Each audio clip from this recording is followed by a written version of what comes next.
Hello everyone, my name is Yas Justin, and I'm the returning officer for the MUSA 2025 general elections. So thank you so much for joining us for the debate, and this debate will be for the Head of MUISS position. So this debate serves as a platform to encourage open dialogue and interaction between you and your candidates, helping you to make an informed decision before voting. So before we begin, just a few gentle reminders for those joining us either in person or via the YouTube Live. Let's keep this session professional, respectful, and inclusive. Please refrain from raising overly sensitive or personal topics. So before we begin, I'd like to just run us through the format in which this debate will take place. First, we will have the opening statements by the candidates, followed by the structured debate segment led by the existing office bearer. After that, we'll have a live Q&A session where the audience or the YouTube Live can ask their questions. And to conclude, we'll have the closing remarks by the candidate. So before we get started, the candidates here today are Seti and Kaitaro for Equitas, and Jacqueline, an independent candidate running for the Head of MUISS position. So to get us started, I'll pass it to the candidates now for the opening remarks.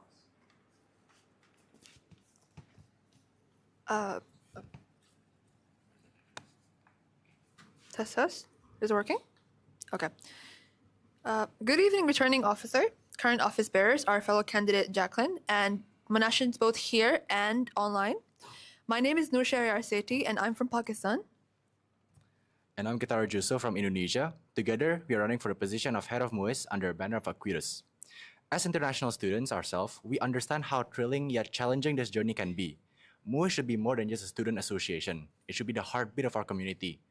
A place where belonging isn't just a goal, but a guarantee. So to understand our vision for MUISS, it's important to first look at the foundation that we've built through our experiences. My journey with leadership began in high school, where I served as a student council and later continued at Monash through the Indonesian Youth Society, which is the PPI Monash, as a public relations subcommittee member, and as a MUISS CRO subcommittee member. This role taught me the importance of communication, collaboration, and the need for a strong and united student body. And I've been part of MUISS since February of 2024. I initially joined as a security subcommittee member, and then earlier this year, I was elected as the MUISS secretary. Now, from managing internal communication to documenting operations and collaborating across many different departments, I've had the privilege of seeing MUISS both from the inside as an office bearer and also from the ground as a subcommittee member. Now, these experiences have given us a shared understanding that while MUISS has achieved incredible things, there is still room to strengthen communication, structure, and student connection. That's why our manifesto is built around 5 key pillars. First of all, belonging without barriers. We believe that we need to create spaces where students from all cultures and backgrounds can connect naturally, not just during events, but every day as well on campus. And then we believe that we are at last students at the core. So we believe in empowering international students to take the lead, giving them the mentorship and confidence to turn their ideas into a reality. The third pillar is future-ready student-centered MUISS, adapting our system, strengthening our digital presence, and making sure student feedback directly shapes our initiatives. Our fourth pillar, accountability through trust, ensuring decisions are transparent, documentation is clear, and every department moves with purpose. Our last pillar, which is one MUISS, one team, because we believe that collaboration isn't just a value we talk about, it's the culture we build. As Head of MUISS, our mission is to transform the vision into structure, to strengthen what works, improve what doesn't, and ensure every international student feel part of something bigger. Because belonging shouldn't be accidental, it should be the foundation of everything we do. Thank you.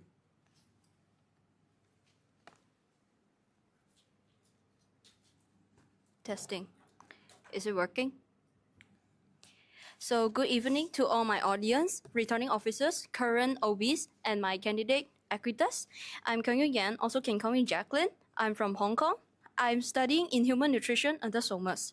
I joined MUISS as a subcommittee in 2024 and contributed to Manga graphic design this year. Throughout my experience, communication skills are gained and it is very important as a leader. True communication is not only speaking, also listening. And leaderships are gained throughout my coursework. From my experience and observations in Monash, firstly, limitation of cultural interactions was raised by existing international students. They only remember food during one world and feel that MCN is the only event to interact culturally. Enhancing other events is required. Secondly, high social energy required is most existing event. So-called introverts and newly arrived students might be excluded, introducing low-key activities to enhance inclusivity and provide safe space for all international students. Thirdly, most students still unaware MUISS support. Increasing awareness and clearer student support through social media is required. Finally, communication gap between OBs and subcom need to enhance by pre-departmental meetings before general meetings. I believe this step can strengthen connection, inclusivity, and transparency inside and outside MUISS. Thank you. All right, thank you, candidates, for your opening remarks. Now, before I pass it to the existing office bearer, the format for the structured debate will take place and is moderated by the existing office bearer. So what will happen is that the existing office bearer will put forth either a topic, issue, or use case, and the the candidates will take turns answering it. We will begin with the candidate on the right side of the audience, from the audience perspective, Equitas, and after for question 2, the independent candidates will start. So with that, I'd like to hand it over to Pharrell for the structured debate segment.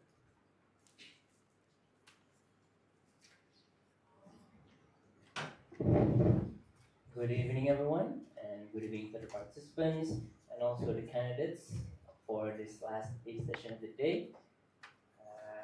So I don't want to hold too much of your time because I also want to, chow as well. So I believe the MUISS head role is a very important role. So for a very important role, I will start with the most very important question. Now, as this year's term is coming to an end, we have had a full year of lessons, mistakes, and successes. Now, this question, I'm going to structure it in 2 ways, for Nur and Gitaro and also for Jacqueline. Essentially still the same, but with different perspectives. For Nur and Gitaro, what are the key points you will want to improve for your term from a subcommittee and OB perspective this year? And for Jacqueline, how would you lead your term to become better compared to this year's MUISS, as you have been observing this year's MUISS from a general student perspective? If you would like me to repeat the question, please do say so.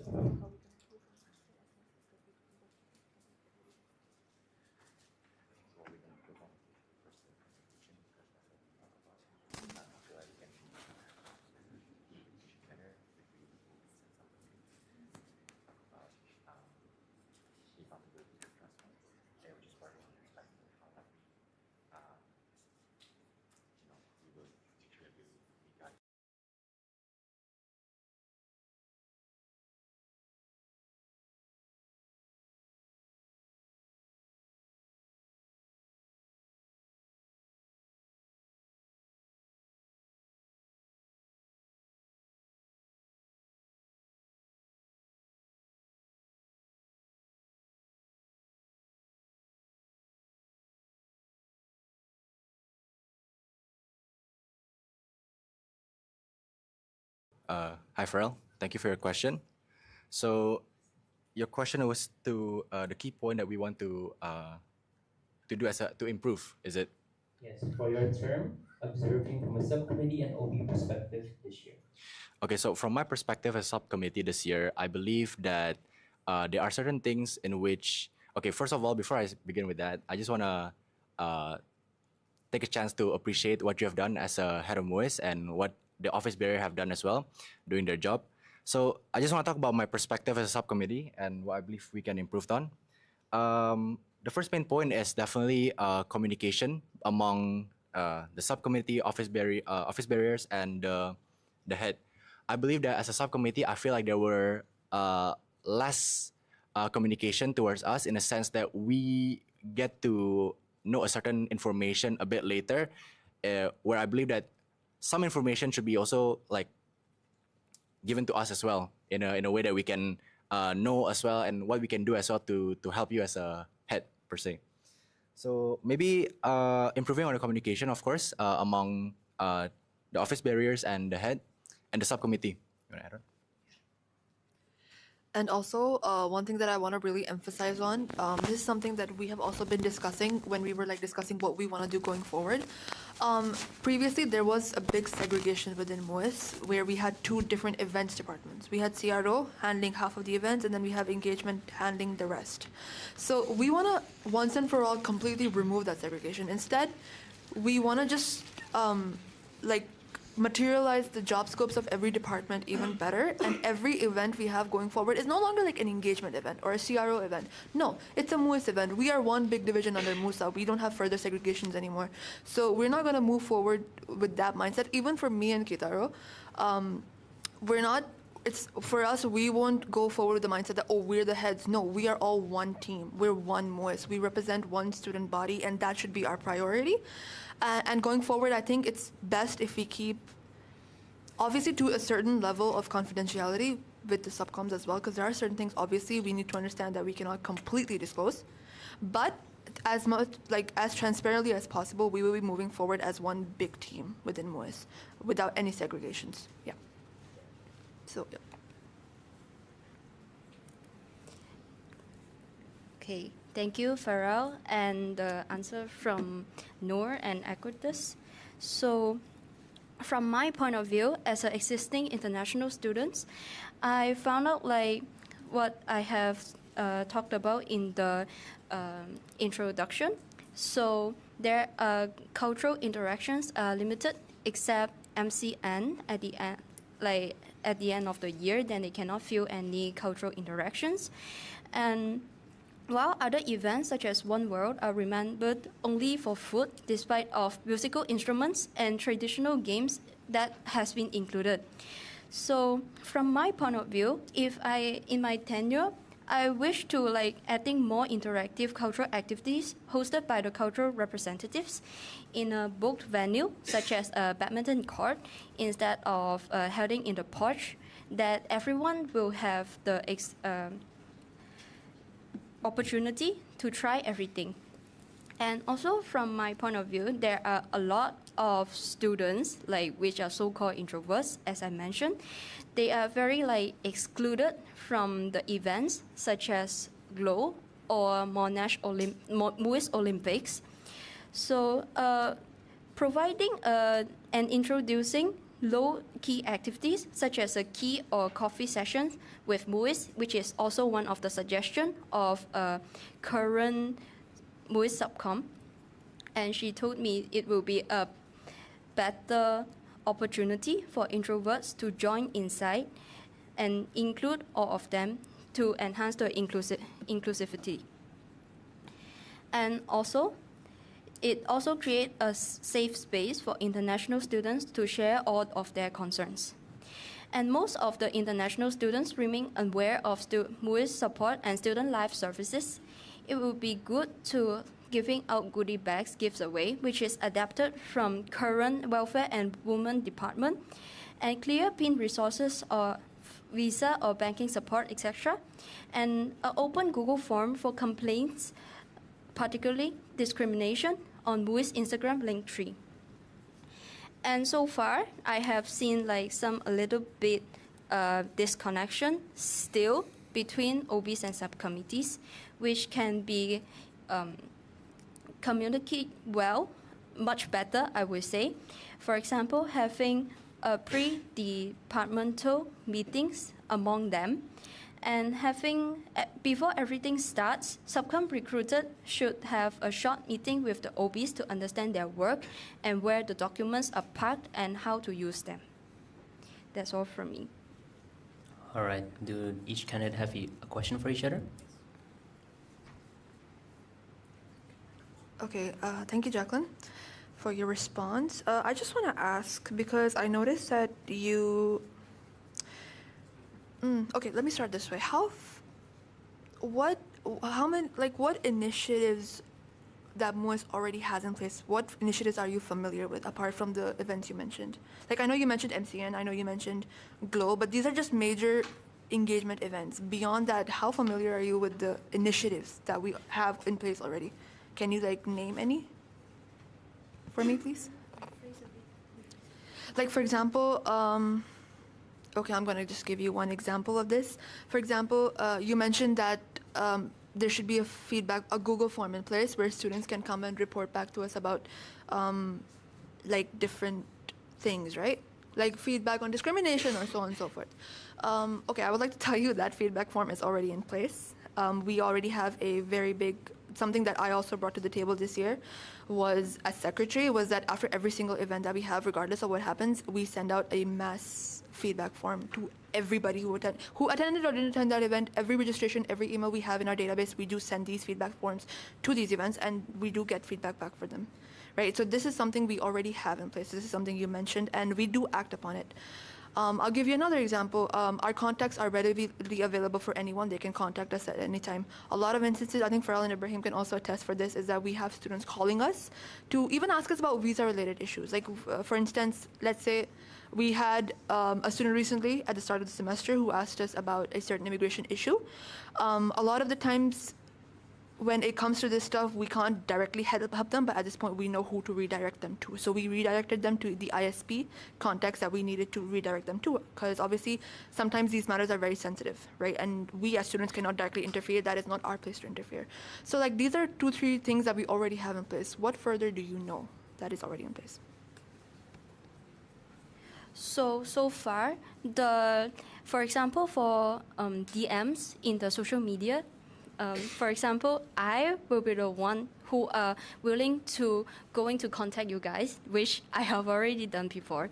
But I know that some people still think like, that's my own account. They don't want to contact with somebody else, like with them. Like for example, on MUISS, they are still having a concern what will happen afterwards. So the Google form is supposed to be anonymous and open 24/7.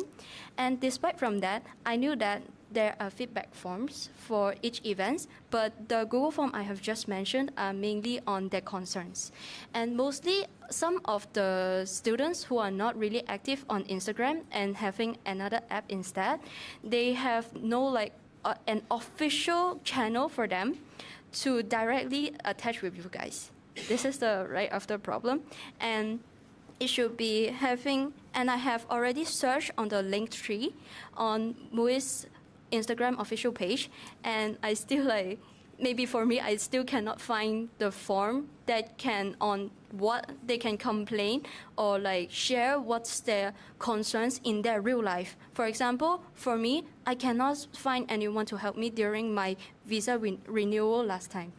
I'm very struggling and how to do it, what's the procedure, no one tells me. And ISP, they didn't help me thoroughly because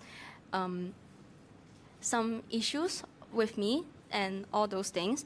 Because of that, so I still need another support, like they can anonymously to complain in front of us instead of showing their identities. Also, if I'm not wrong, you mentioned that Instagram is a lot. Like, did you mention that a lot of students are not on Instagram and that might be the only? Okay, no, never mind. Okay, that didn't really answer my question, but it's fine. We do have more support services in progress already that we do plan on expanding on. I'll just tell you a little bit more as well. Like, okay, Instagram on the database given to what participants register and join for us, right? For example, we have the MUISS IBB program for new students. You also mentioned new students might not have that much support, right? We have the International Buddies program for all new students. Thing is, we use the Monash email. Like, Monash sends out a mass like email to all the new students. It is up to them if they register themselves or not. That's the thing. So we do not have readily. Your 2 minutes rebuttal time, so I think you need to go straight to the questions. Yep. Can I just like wrap it up? Yeah, one more. I think 1 or 2 more sentences. Okay, right? so these are kind of just like some more initiatives that are already present. I guess we need to advertise them more. I do agree with that, but yeah, I think I'll wrap up. Sorry. I think you just mentioned about 90% of students will be inside the Instagram page. I will say like, because I still have like intense number of Chinese students which rarely or barely use Instagram. They use another platform which is called Red Note instead. Then this will be like actually like my another one. Maybe this is actually what I'm answering your question. Like expanding our like current social media to reach the more community. For this is like one of my initiatives. Then giving them to have the Google form to complain, like that. Okay. It's supposed to be me asking question. Is it supposed to be me asking? 2 minutes or so if you want to ask questions. I have just heard from you guys that you will like think about engagement and CRO because you are in one team, it's one MUISS.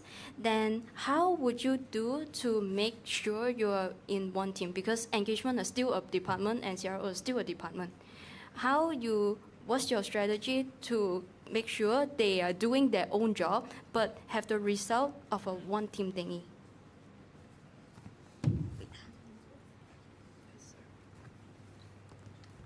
Okay, thank you for your question.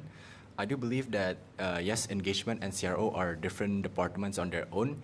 It is true. But when it comes to one MUISS, one team, is that we want to make sure that the individuals, per se, the office barriers within their respective departments, more towards bond towards each other, per se, just to make sure that they know each other and that communication can be streamlined properly from departments to departments. And I do believe that a way in which we can solve this in a way that to answer the manifesto questions of one MUISS, one team is to just make sure that everyone is connected and everyone is working together under one vision. So that's it for me. Yeah, and just to add on to that, we will make sure that the job scope for every department is very, very clear. Like, for example, engagement, they work on the logistics of the event. CRO, they work with community liaising. Secretary works with welfare and HR. Treasury works with sponsorship and budgeting. So, and media works with the documentation of the event and the promotion of the event. So we have to just make sure that, as per the handbook, these job scopes are made very, very clear, which is already in the handbook. And us as heads will oversee all of that. So we will go forward, because one of the biggest reasons was because engagement and CR was so segregated, there were a lot of clashes between them. We want to avoid that as much as possible from now on, just by specifying everyone's job scope more clearly for all the OBs. Will each of their job scope very clearly, like enhancing the segregation? Like I only have this job scope. Like what if they have another thing they want, like another department to help? And how will the OBs or like especially subcoms, they are getting all together to be one team? Like any strategies you have planned to make sure everyone are combined in one team, like very familiar with each other?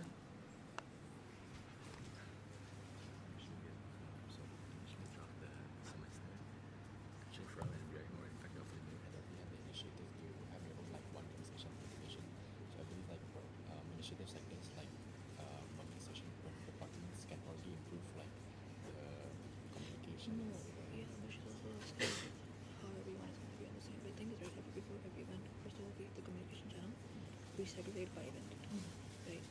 So every event has its own. It's not part of the MUISS, right? It's not part of any specification. And secondly, when in big event coming out, we don't do separate meetings. We do one-to meeting. Yeah, we've already been doing that. So yeah. When it comes to about being on the same page with everyone, right? Once again, something we already do is that before every event, every department does not have a separate meeting about every event. So the entirety of MUISS, all of us, we call this a GM, which is called a general meeting. The secretary calls the meeting, the heads chair it. Every subcommittee member is required to come for this meeting, and everybody is briefed on everything about the event. Whether it's about media, it's about the decor, the logistics, the planning, the venues, whatever. We have to ensure that everybody knows everything. So a general meeting is called, like for example, for MCN right now, we had our briefing 2 days ago, where the entire department was present. So it's not like we're having separate meetings or there's any division. We are making sure that there is very clear-cut communication between every department. And then the minutes for those meetings and the dossiers for those meetings are shared in the MUISS general chat. We have a huge general chat with everybody in it. That includes the subcoms, and that is something obviously we will continue next year. So all of this information is communicated with them already. So that's why we are just going to keep building on that and to try and improve that further, make sure our communication is more clear. Yeah. So a lot of these initiatives are already in place. We do have a general meeting with everybody. Everybody is on the same page. Communities are made per event. Like, for example, MCN has its own big community. Everybody who's volunteering for MCN is in that community. Every decision that is being, like, for example, we did have recent issues with MCN. All of those were addressed in those communities. So everybody, all our subcoms know about this. It's not like this stuff is not communicated to them at all. It is communicated to them. Very, very clear cut. And with no segregation, everybody gets the same information.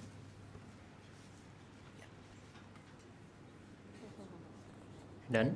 Yeah. All right, I'll move on to the next question. So, I will still ask a general question as well. As MUISS head, growth and sustainability is a key aspect of the organization. Now, I want you guys to mention step by step on your process how, number one, you're going to implement your initiatives throughout the year, whether new or old, and two, how are you going to ensure sustainability and demand for these initiatives in your term? Okay, so number one, how you're going to implement your initiatives throughout the year, whether new or old. Number two, how are you going to ensure sustainability and demand for these initiatives and events in your term?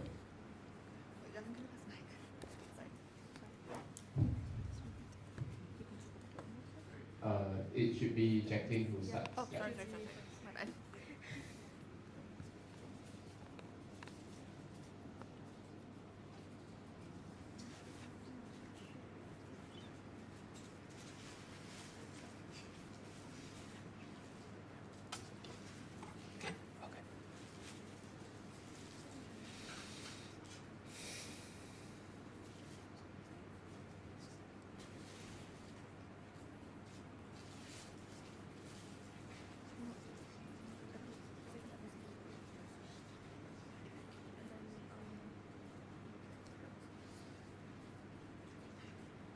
The 30 seconds thinking time is up. Okay, thank you, Farrell, for your question. So for the first part, how to implement initiatives, whether it's new or old. So the first step for which is stated, we must be having a proposal. Then we must have the time, date, and the venue, etc. Then has to be addressed first. Then the second one will be the treasure, like whether we have the money to implement it or not. For example, if we want to increase the awareness of MUISS social media, for example, to have a goodie bag giveaway, do we have that treasure to do it for this kind of purpose? Then the second one will be try to executive, like how to do it. Of course, for second one, how to maintain it. The feedback from the students and all the suggestions from subcommittees and OBs has to be valued and listened. So these are all kind of the steps I can think about. Thank you.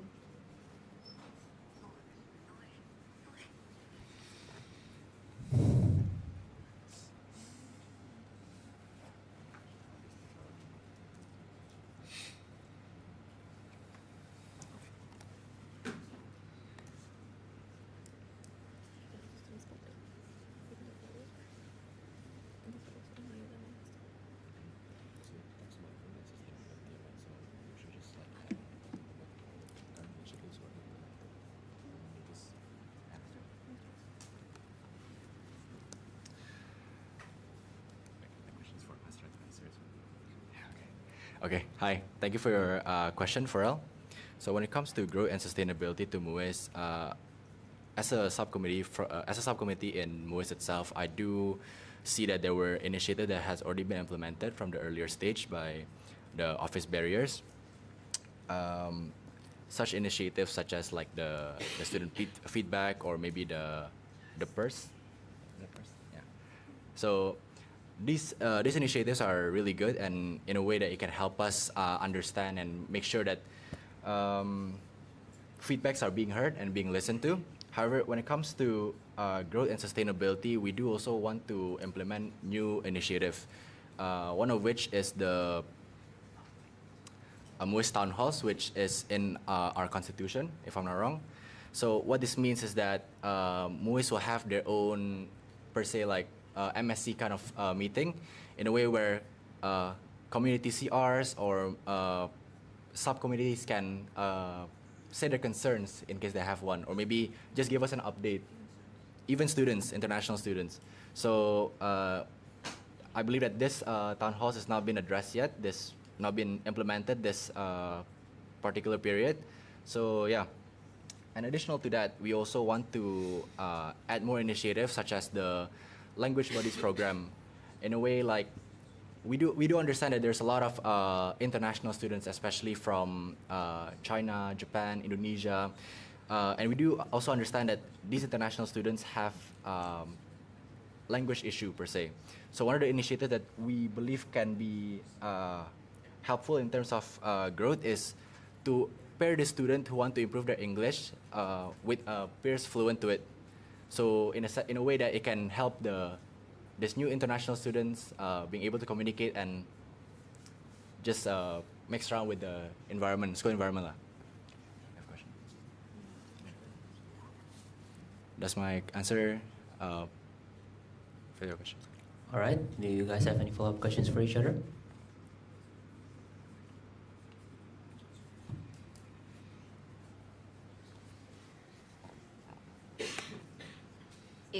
Okay, let me ask first. Like, you talk about the town hall meeting, right? Is it implemented? Not yet, right? How would you like, if the students, like for example, subcoms, if they feeling like overwhelmed for a town hall, for example, it's very long one. I mean, town halls, conferences will be like 1 hour plus. If they're feeling overwhelmed, like how would you address this? And the second one will be to mix inside the environment for international students. Will be Malay more useful compared to English because they will have IELTS, for example. They have already examined about that before they getting into Malaysia, like or even specific Monash University. So English for academic maybe not really that serious, and they can have the basic communication. And for basic life experiment, will it be better to have a language on Malay instead of English? Yeah, these two questions.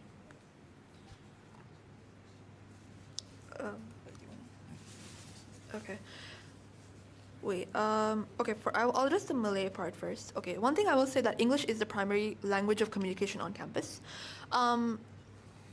Introducing Malay is a good initiative, but I think English is more important because a lot of students do, once again, when, for example, let's say I meet you on campus, right? Like we're hanging out in the wild and we're like, oh, hi, what's up? How are you? I won't expect you to communicate in Malay with me, and you can't expect the same from me. So English is the primary. I mean, we are international university, so obviously English is considered the primary source of primary language of communication here. So that would obviously be more prioritized. When it comes to Malay, yeah, definitely, I agree with you. It's a very good initiative that can be implemented. You can totally do that. But I think English should be prioritized because it is, once again, the primary language of communication here at Monash.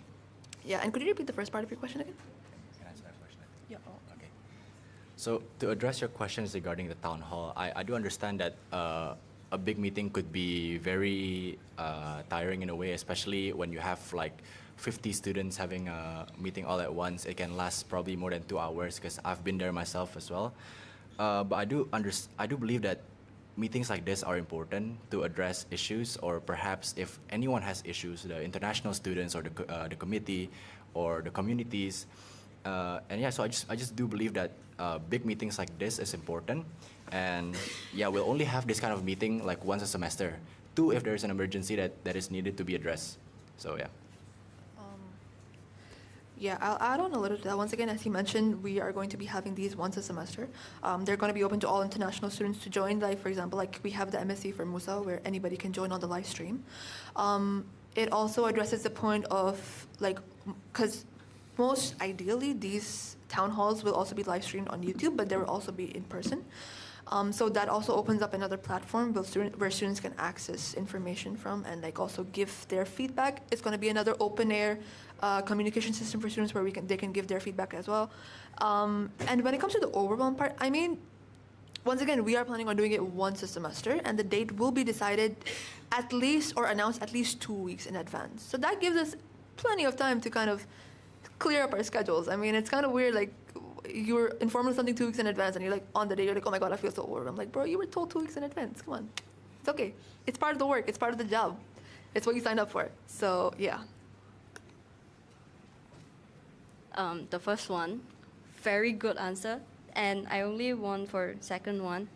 Like what I have mentioned, they will have examen on IELTS. They will have to pass to get inside Monash.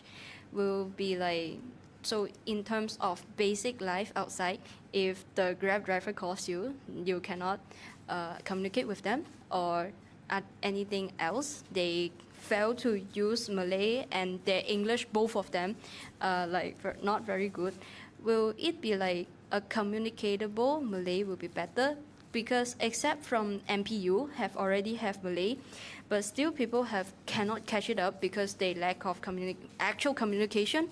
And English, they will have intensive opportunities. Like, for example, talking with each other, they can use English. So if the language part will be still prioritized for Malay first. Once again, just to add on to your point, I will say we can prioritize it. I never said we'll completely dismiss it. Both of them can go forward. Once again, we are also looking at students in Monash first, like how they would communicate around in Monash, attend classes. For the IELTS part, yes, I agree with you. I've also given IELTS. I will say that it is a very, very formal way of conversation. It's not essentially English we use in our daily lives. So for a lot of students, I have also noticed this, because I also taught English myself. A lot of the times when they give these kinds of exams, it's very practiced, very rehearsed, and it's not communicative. So obviously, communicative Malay is also something we can do. I agree with your point about the MPU thing. Yes, we need to communicate more. Both of these can be prioritized, but I believe from an on-campus lookout, English should be prioritized. For outside, yes, Malay is also very important. Once again, both initiatives can be introduced. No one is denying that, but yeah. The time limit for the independent candidate is up. I think for Equitas, no questions. All right, thank you for your answers, guys. Now I'll move on to the next question.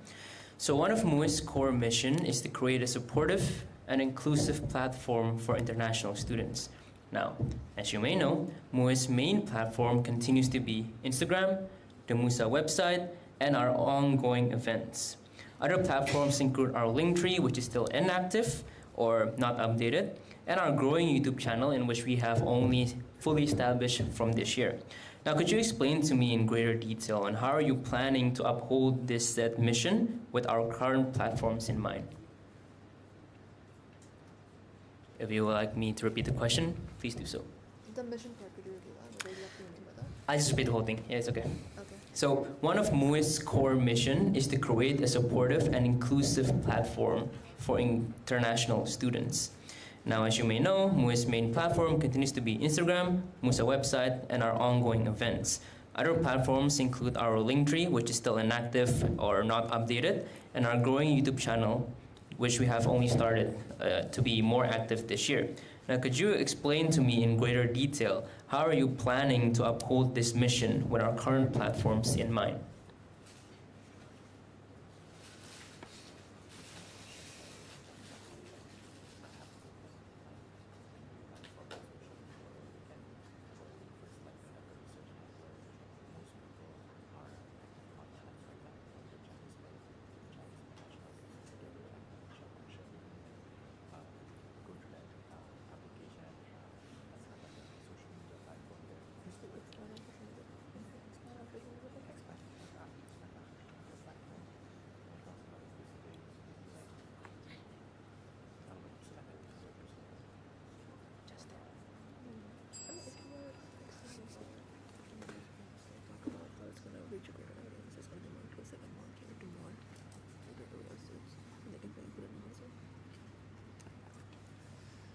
Okay, so thank you for your question, Pharrell. So when it comes to a supportive and inclusive platform, I do believe that maybe perhaps we can increase the number of social media platform that MUISS can have. Maybe, for example, we can start expanding to Red Note app for, the international Chinese student who comes to Malaysia who may not be able to, who are not familiar with social media such as Instagram or Instagram or TikTok. We can probably expand towards Xiaohongshe or the Red Note app, and probably give some guidance, or in fact, just guidance on what they can do as an international student coming to Monash for the first time.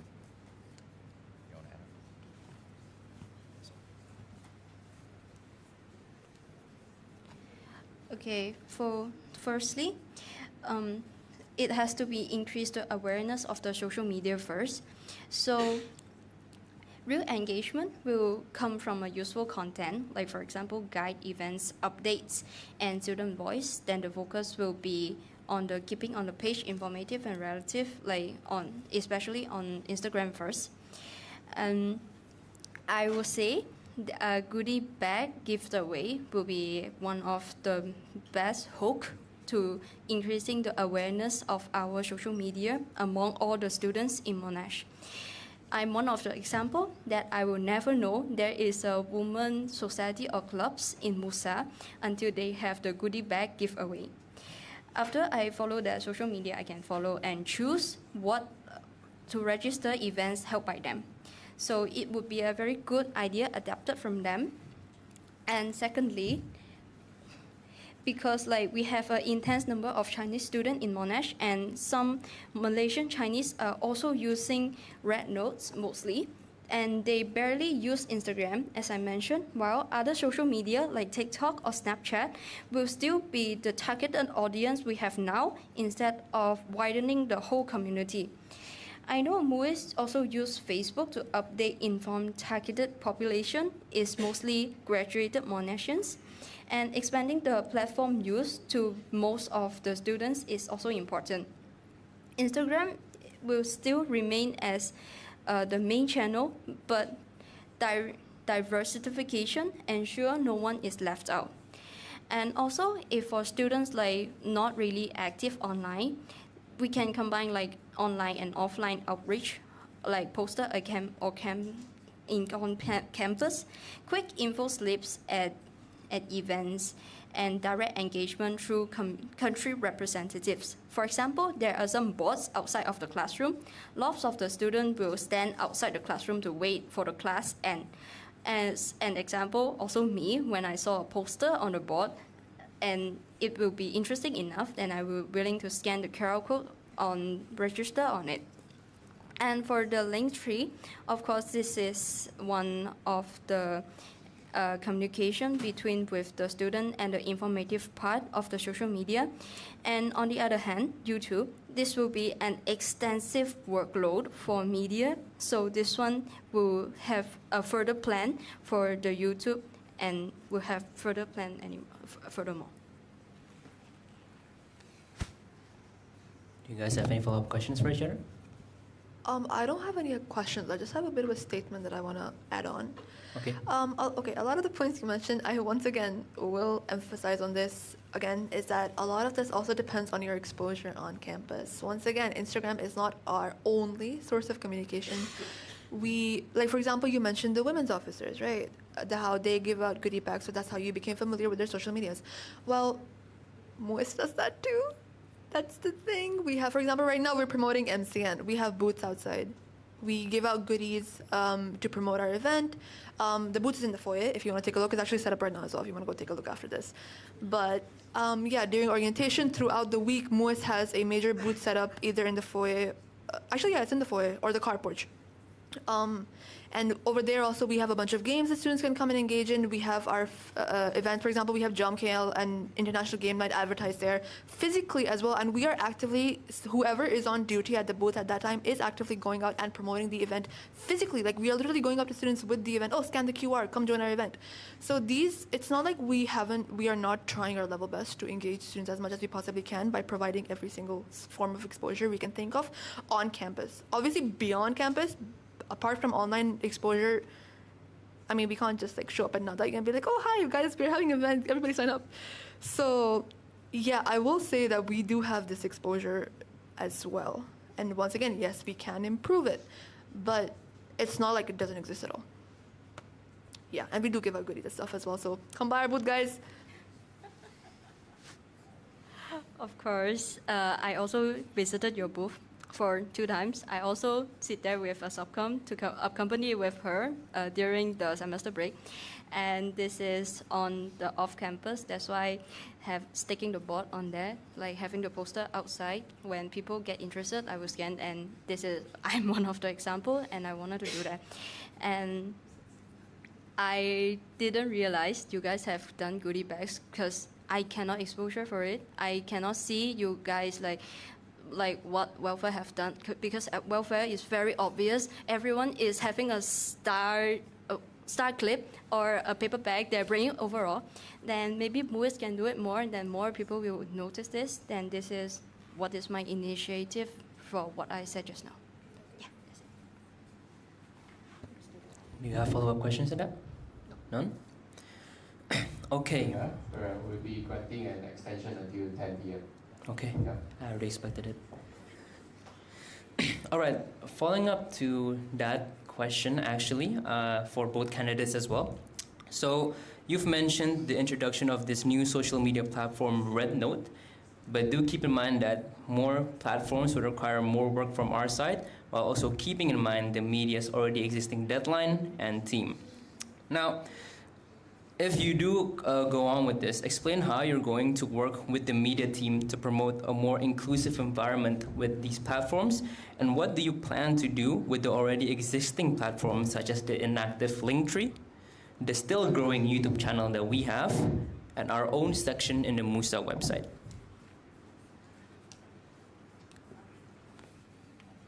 May I ask first, is your question asking like how will the workload for media team if like elaborate one more social media? In a sense, because RedNote will require more work from our side to keep, to establish this new platform. How are you going to keep in mind with media's workload on this specific platform to also, keeping in mind the inclusive environment mission that we have, and what do you plan to do with our already existing platforms such as the inactive Linktree, the still growing YouTube channel, and our own section in the MUSA website?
Okay, thank you, Farrell, for your question. So firstly for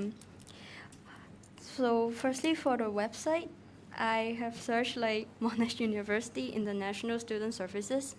It's hard for me to find the website out, and it may be not that necessary because like if they can access for the website, like if they attach MUISS, they may find out the Monash official page first instead of our website. Then maybe website can be put aside first. Then we can find another way to figure it out whether we will keep the website or not. And the second one, Linktree, it should be active more. Like it can be active again, like adding more feedback forms of things like that inside. And this one maybe like not really under media, like maybe it's under my job if I got elected, because this is the one like how to maintain this. And the third one will be the YouTube channel. YouTube channel, we may not like really use like long video for it. Maybe we can use Reels that we can update both on IG Reels and the YouTube Shorts. And for the workload, media will like recruiting subcoms and maybe also contributors like manga, I'm not really sure. Then the subcoms like can a little bit increase, may not will be like that extensive like CROs, but for my term when I in MUISS media team, we have the biggest subcom among other teams, then which may also can do it also for increasing the media subcom to evenly distribute the workload, other than only the OBs will be doing it. And the OBs can use a very clear and neat documentary such as Google system like the Drive and Google Forms calendar and Google Sheet to making sure everything put aligned and they are on track. Then they also have the meeting other thing else to ensure they have a good communication with the subcom, that everyone is doing a better job at a certain quality. And of course, if adding one more social platform, we may also use the same compound of the pictures or videos, like putting the same thing inside the social media. The only thing will be the documentary, like for the OBs, which can be like what I have mentioned just now, have a proper documentation of everything, then it should be fine for the overall workload. That's all from me.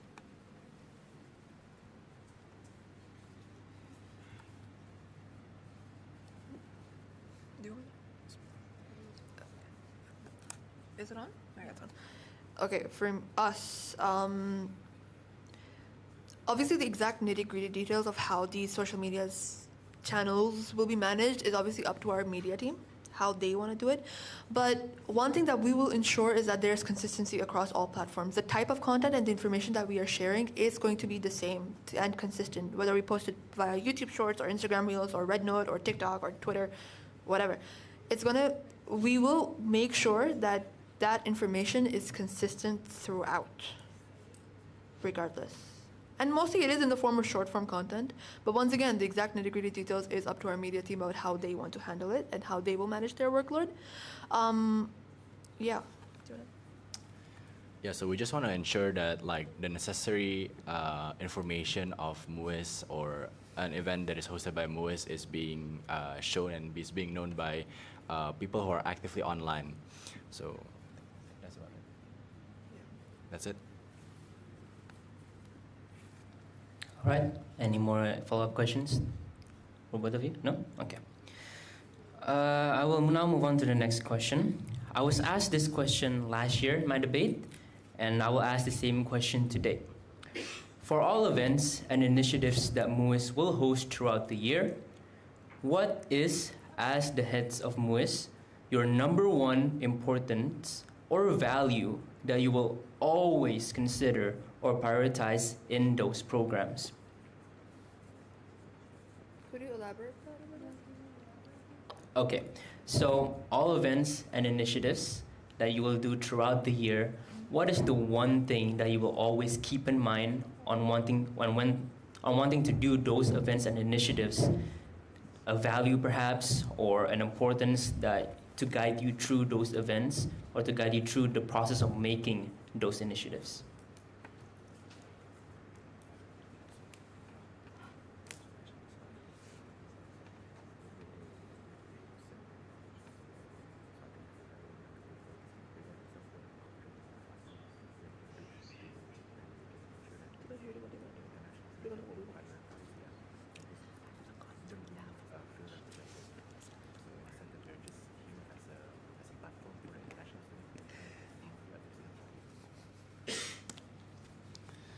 Okay, Farrell, thank you for your question.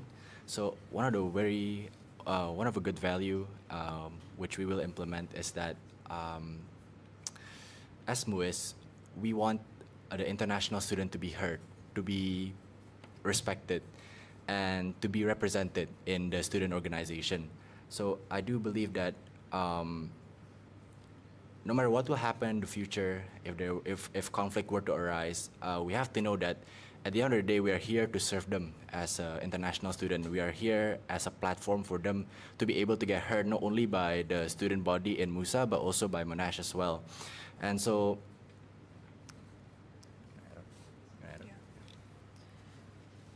So obviously, once again, a lot of our events are also very recurring. For example, we have Jom KL International Game Night, and this past few semesters, we have also gotten a lot of feedback.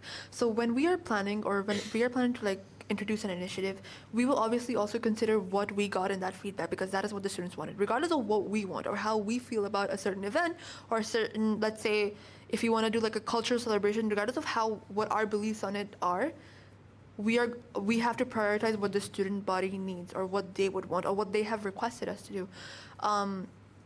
Just like a little logistical example I will give of this, for example, let's say we have Jom KL. That is a very popular event. That is one of our like flagship orientation events. When we are doing that event, now, because obviously that is like, for those of you who don't know, Jom KL is like a little tour of KL that we give to the international students. Now, it doesn't matter where we want to go. Like, oh, let's say, oh, I want to go to Bukit Bintang, so everybody goes to Bukit Bintang. No, we have to keep in mind where the students want to go, what they want to explore. One feedback or one backlash we got was that, I won't say backlash, but like a feedback we got, is that a lot of the students were like, oh, the itinerary was really packed, so we did not really get a chance to see where we were going. So instead, we prioritized the spots. For example, let's say the KLCC Towers was a very popular spot. So that is one we prioritized and kept on the itinerary. Let's say two spots were not that, like people were like, it's okay, it's fine, I can go there some other day as well. Why did I come for this event if I just had to run around places, right? So I think that is something that is the priority that we need to keep in mind, what the student body wants, what feedback they have given us. We collect that. We have been collecting that. We will keep building on that, and we will use that as our building foundation when we plan events going forward. So yeah, student needs.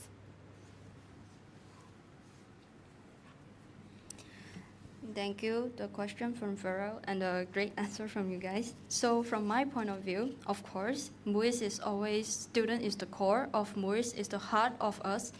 And of course, from other than like very broad one as a students, it of course is the number one importance for all of my initiatives. And it can be branched, and it will be first one will be like in the inclusion within Malaysia, because Malaysia is their second home after they're reaching here. They have to blend themselves inside Malaysia instead of like still having serious homesick like very frequently instead of that. So, and the second one is like the feedback, because the feedback from the students are not only like what we are saying, like we are not talking back big right now. We are not only saying like the feedback from them, but also we have to value what they have said, and we have to listen. It's one of the communication skills which is very important as one of the media member or say like a media head, MUISS head. So then the third one will be how we help them, like support for the students. For example, like having inclusive and supportive space for them to asking questions or saying all of their complaints. And we have to be unbiased to standing there to listen to what they have experienced and offer the best resolution for them. That's all from me. All right, you guys have follow-up questions? No? All right. Thank you. Those great answers from both of you. Now I'll move on to my next question. Now, as the MUISS head, one thing that is crucial in your role is conflict resolution. There will be a lot of egos and pride of committees, country reps, and stakeholders that will clash with each other. However, you are expected to always remain fair and considerate of everyone involved. Now, on your own terms, how would you ensure fairness without compromising either side and avoiding bias in a general situation?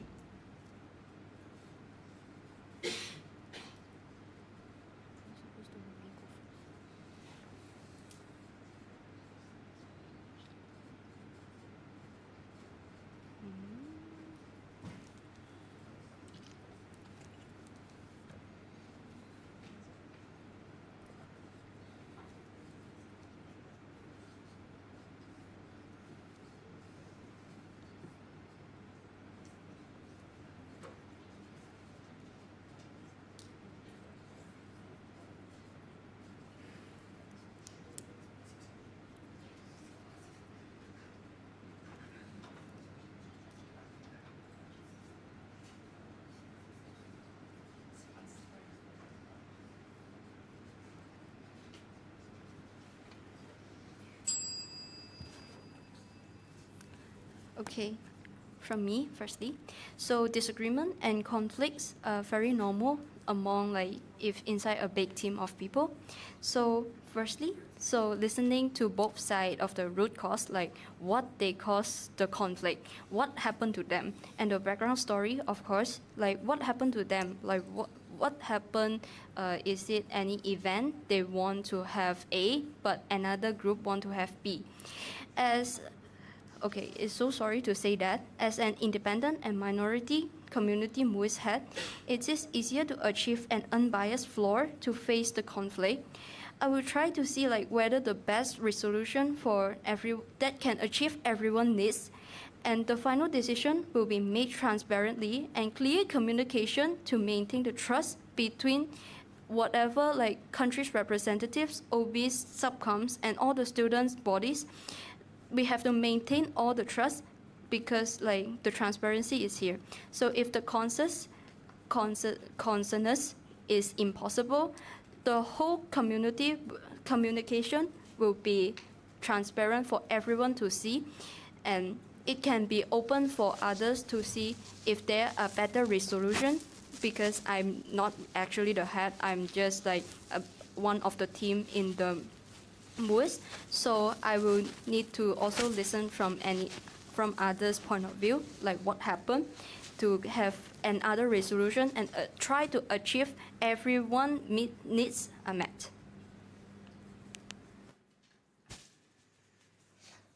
Thank you for your question, Pharrell.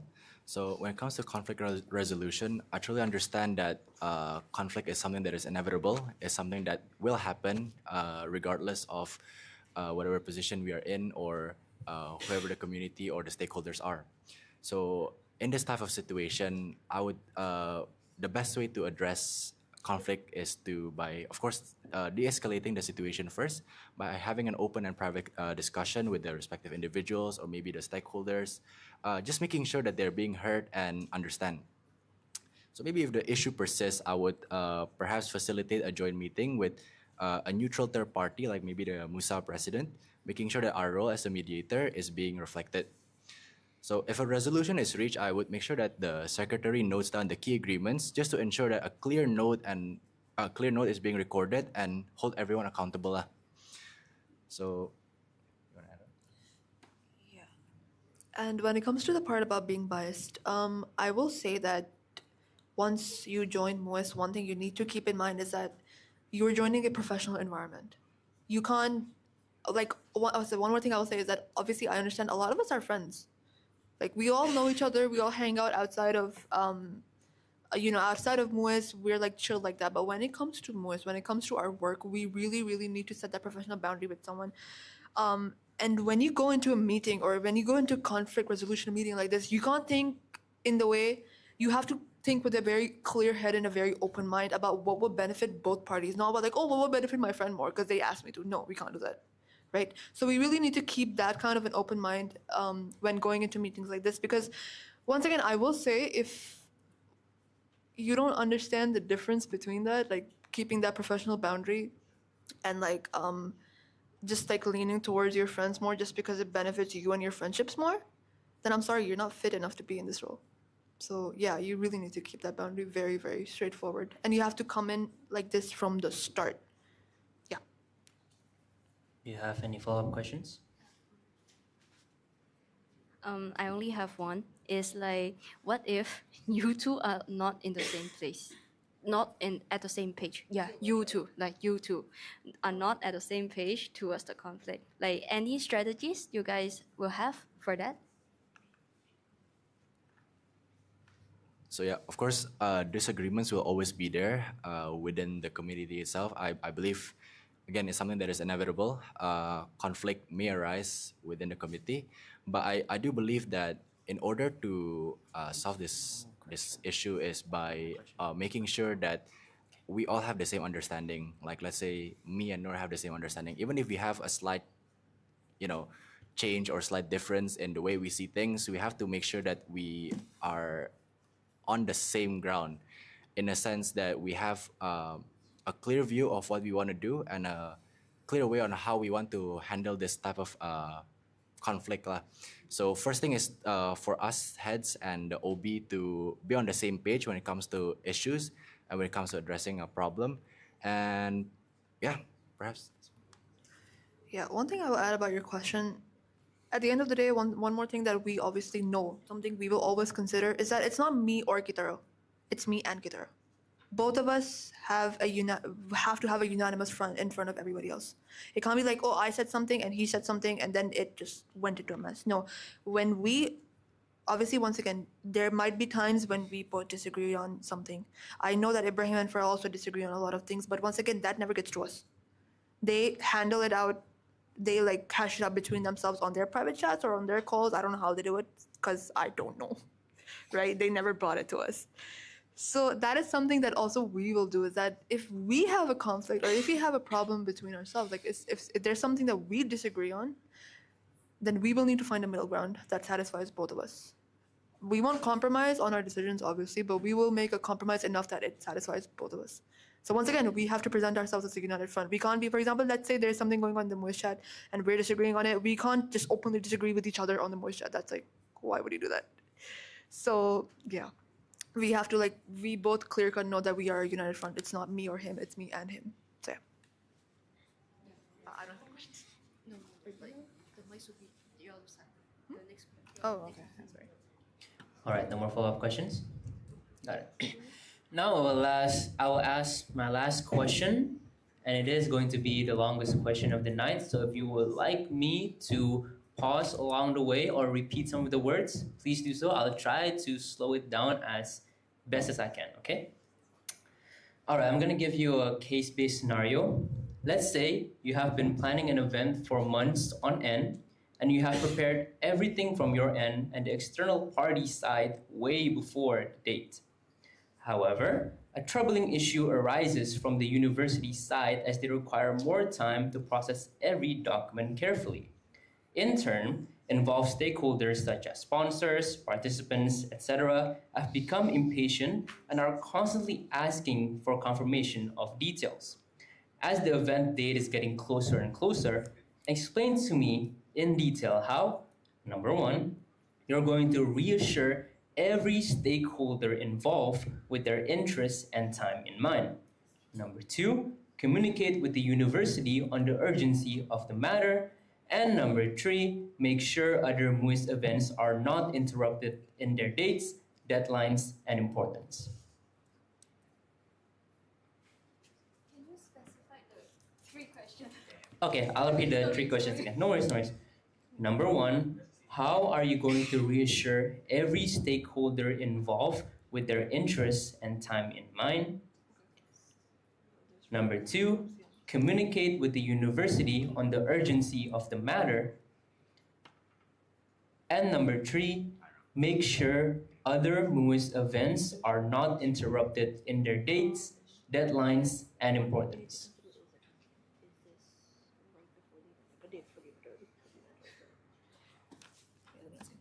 Wait, Farrell, can I clarify one thing? Yes. What is the timeline? Like, let's say an event is happening in how long?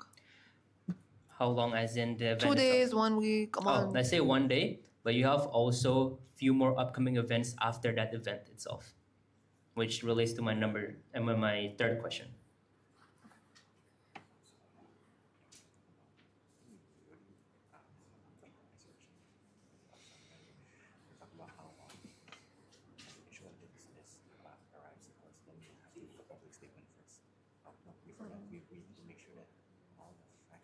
Emergency meeting, please. Emergency meeting with all of these. Are you able to come today?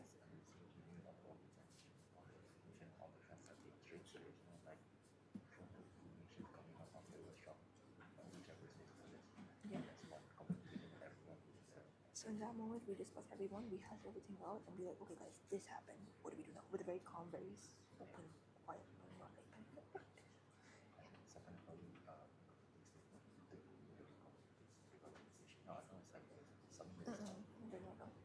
Depends on the severity.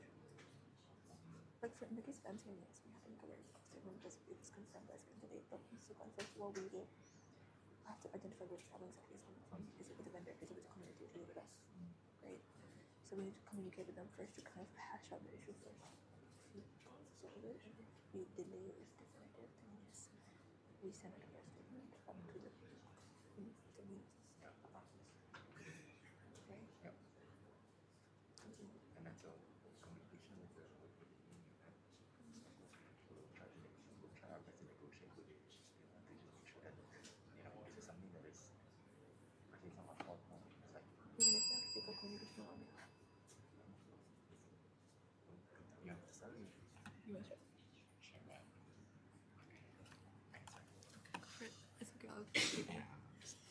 Okay, so thank you for your question, Pharrell.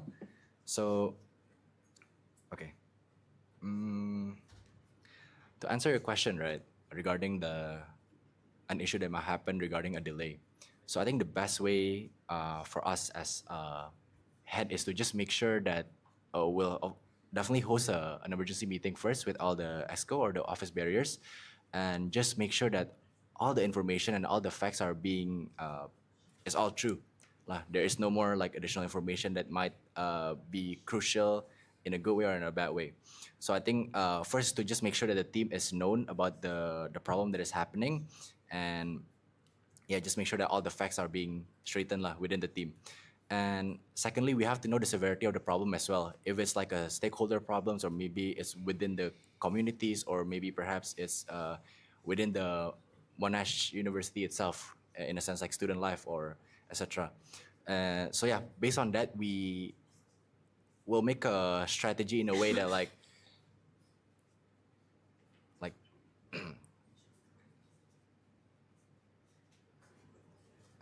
okay, sorry. Yeah, so we'll make a strategy in a way that that we know how to address this issue to the communities and to the team as well. And so I guess the third way that the next step is to, of course, make a public statement to, not a public statement, but just to make a statement within the communities, as they are the one that is part of this event making, and just to ensure that they are known regarding the issue. Okay, I'm just going to build a little bit more on what Kitaro just said. Once again, as he mentioned, when we realize that, an event might get delayed or there might be an issue, once again, we will call a mass meeting with the OBs immediately. And we will hash out everything. Like whatever information we have, we bring it out and we identify what the source of the problem is exactly, and then we go straight to that source. Obviously, it's not going to be like, everything is going wrong. That's not really possible unless you have not planned an event at all and you're like, one day before, guys, by the way, we messed up. So we will need to hash out what exactly the problem is. Is it with a university procedure? Is it within us? Did we miss is it a logistical error? Is it maybe a problem with the vendors? Did they delay something? Did they not get something? Did they misunderstand something? Was there miscommunication? All of those factors we need to keep in mind when we are approaching the situation. And then that's when we can go forward. When it comes to reassuring all stakeholders, I also believe that yes, we immediately, when this issue arises and we realize what the problem is, once we have identified the source as a committee, we, as Kitaro mentioned, we communicate this to all relevant stakeholders, whether that's, let's say, a club or a community that we're collaborating with, or even, like, for example, for events like One World and MCN, it's the communities themselves. So we be very transparent with them and we communicate this issue to them that, guys, we are having this issue, this might happen, so please be prepared. We are trying everything in our power to make sure it doesn't happen, but it might. So just keep it open. Then after that, immediately we will also communicate this problem to the university, to Student Life.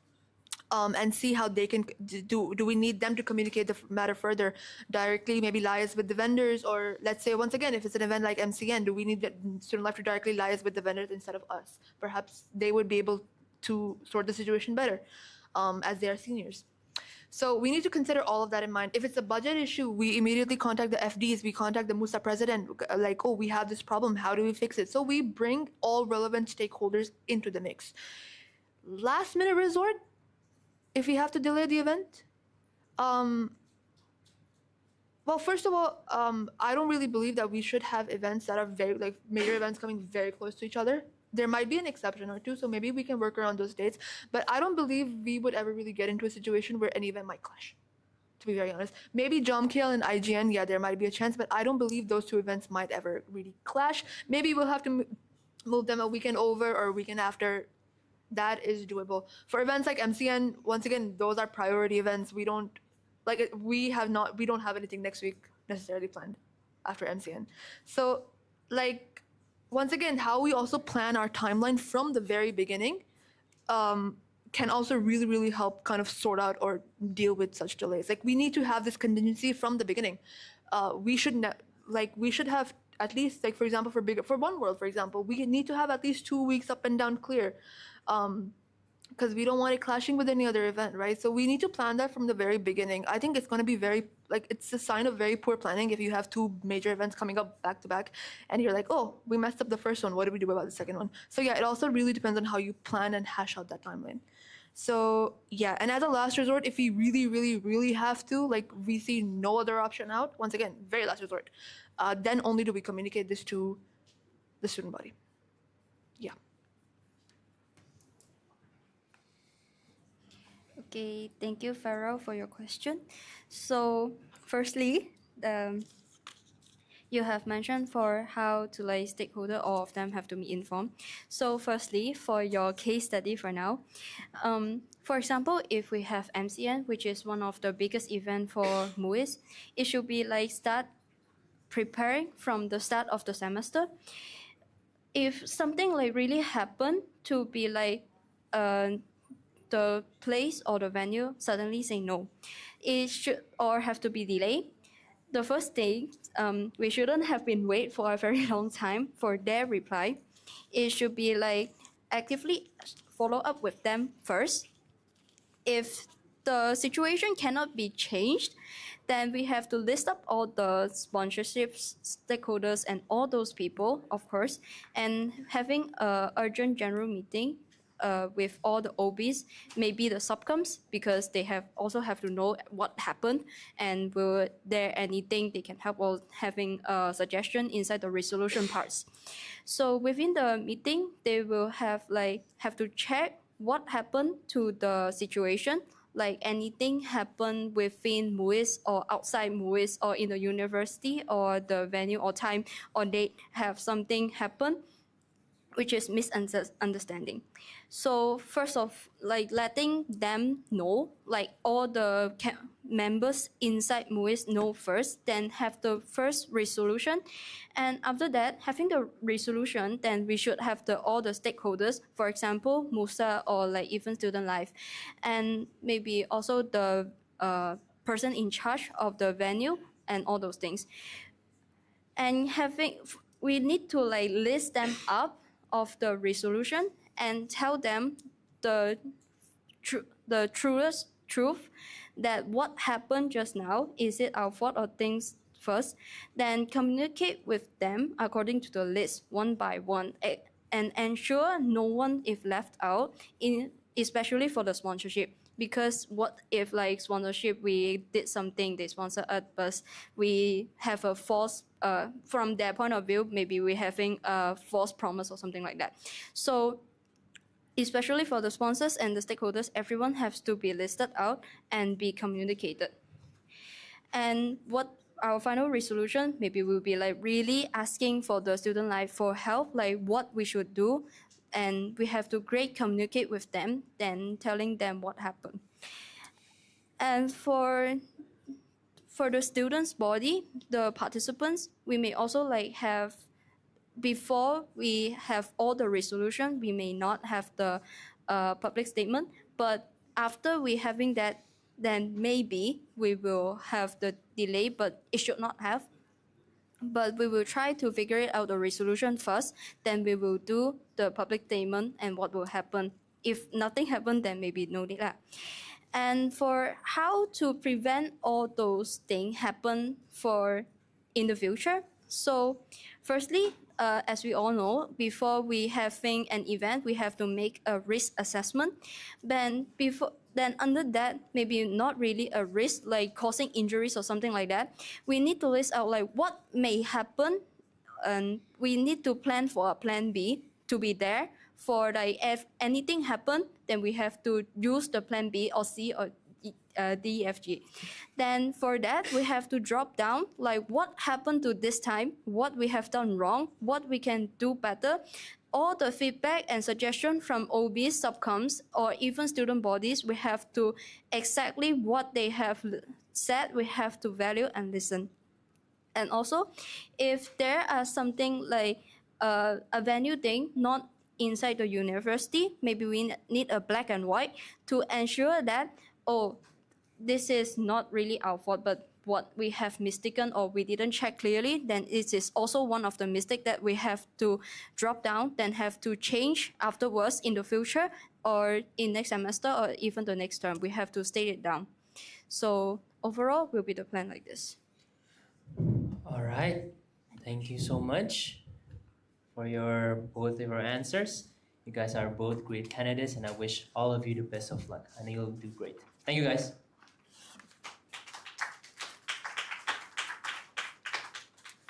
All right, thank you, Farrell.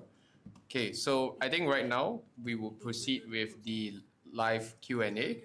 But before we head to the live audience, I'll just, I think, raise one of the questions asked very early on in the YouTube live.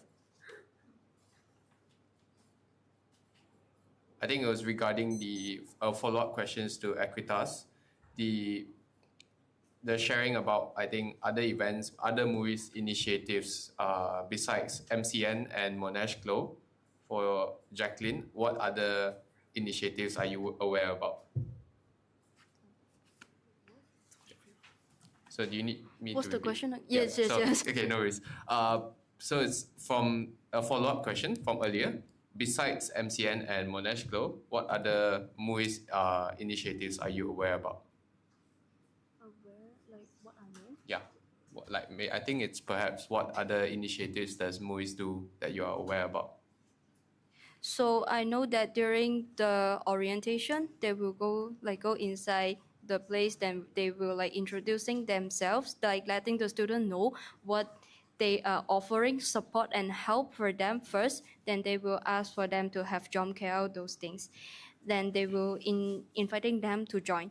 And the second one is during the orientation, they will have a booth out there and have a booth inside ISP to assist the students who need help. And also during the first semester in February, they will have One World and Game War and job care for February intake. And what else? And there is MUISS Olympics for them. Then for July intake, there will be another orientation. Then MCN will kick in. They have done carnival this year, and they also have another time for job KL going to what's that called? The Twin Tower and all those things. And I heard in the planning of October 1, we'll also have one round of Jom KL. Then I think this July may have one more time of Game More. This is all the events I have aware. And the meetings or the MSC, what they have done throughout, then so far inside their inside MUISS is also what I read. All right, thank you, Jacqueline.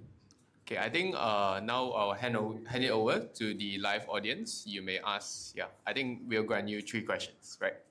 Yeah. Okay, guys. So basically, first of all, congratulations on making it here to your debate as well. I really liked all of your answers. But before I begin, I just want to mention, I don't mean any offense to any parties. I'm just curious about my questions. So firstly, my question is directed to Noor and Ketaro. You mentioned that you don't want to segregate CRO engagement events and practice MUISS events as a whole, saying that, it is a MUISS event at the end of the day, especially for our flagship events. But you are aware that we have already been doing this entire year. So now I want to know, can you be more specific in the details of what you mentioned earlier, and where will you improve this practice?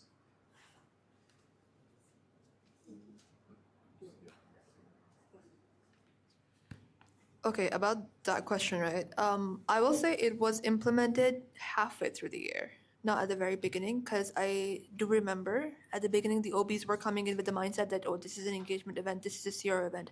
This was a turmoil that happened about midway. I will say actually during the winter break, So that's not how we came in initially. So we kind of want to implement that mindset from the very, very start now. This is something that because I remember very clearly at the beginning, the conversation was like between engagement and CRO was like, oh, MCN is a CRO event. We are going to organize it, or we are going to be taking over for it. And same goes for engagement. It was the same case. I can attest to that. I was there. But now going forward, we are not at all going. Has become very, very clear that if we are elected heads, that is a mindset that we will implement very, very early on, like right now. Like, this is something we want to make very, very, very clear. These are MUISS events. This is not a CRO event. This is not an engagement event. We just need to specify those job scopes more clearly. Yeah. Okay, thank you for your answer. And my second question is directed to Jacqueline. I like how you have some initiatives. However, I noticed that some of your initiatives are focused more towards international students coming from China and not including students from any other international countries. As a MUISA candidate from a multicultural university, may I know why is that? So firstly, most of the international students from the other nations, they have very active on Instagram instead of like other international students from China, like not really that communicatable on English, and you very barely using on Instagram or other social media we have used right now. So other than that, I believe in that most of them are quite inclusive within MUISS, that we are already taking care of. But except for some a little bit of the exclusivity, they may still not able to be included. That's why we are only mainly focused on Chinese international students in this debate. But for sure, it will be like everyone, every international students from all other nations. I hope you can stick to that because that's very important, right? It has to be catered to everyone at the end of the day, including all the nationals. Thank you for your answer. Okay, now my last question is directed to both of you. As you are aware that this year we have 63 subcommittee members, making us one of the largest divisions in terms of subcommittee, including our country representative officers. Now, as MUISS says, how would you ensure a positive work culture where subcommittees enjoy wanting to work for MUISS and for our events as well? And what would you do to ensure that there is synergy and motivation between the subcommittee?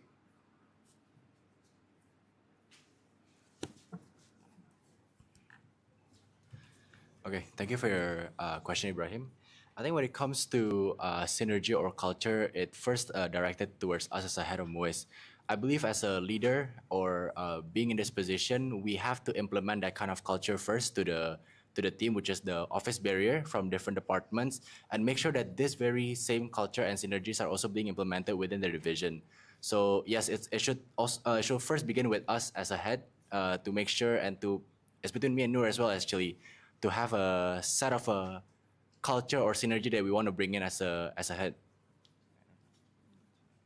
Thank you. For me, like for example, as my experience when I in Monga, they will have a very internal gathering with each other to know each other first before everything is happened. There's maybe called Monch. They will go around with each other. They also have Jalan KL with each other. We go to TDDI. We really get used to everyone, like, or at least in my department in graphic design, I really know each other, and all my heads, I'm very open to talk with them. Then of course, if we can do it in MUISS, like inside the department first, and we do overall in MUISS, of course this is the best one, but there are very intensive number of them, so it should be planned accordingly. But firstly, like everyone getting familiar with will be the most important thing to very inclusive inside MUISS. You want to add on? Sorry, I zoned out at my point for a second. Sorry. Okay, yeah, one thing I want to add. This is something that I have also been working on with my subcoms as well this past year, is that obviously when it comes to MUISS, when it comes to Monash, I always tell them to prioritize their academics. Like MUISS is not a priority over their academics no matter what. we're here to study. We're not here for MUISS. MUISS is an extracurricular. And also, I always encourage them that, oh, if you can't do something, communicate with us. I always emphasize on open communication. You can't do something, you're busy, you have academics, you're burnt out, you're busy, let me know. Just tell me. That's something I think the Secretary Subcommittee, especially this year, can attest to that, is that we kept this communication channel very, very clear, that if you are feeling this way, do let us know. We will help you. That for us as OBs, I can't expect them to do more than what I am willing to do. I should be willing to do more than that. So, yeah, and at the end of the day, I mean, it's once again, it's an extracurricular too. Yes, it's a very professional environment. We take it very seriously, of course. But at the end of the day, also have fun. Like, why are you being so serious about this? Just have fun, enjoy yourself, make friends, talk to each other. When it comes to the serious part, be serious, know that boundary. But when it comes to events, when it comes to having fun, when it comes to cooling down, have fun, enjoy yourself. You don't have to be so serious about this.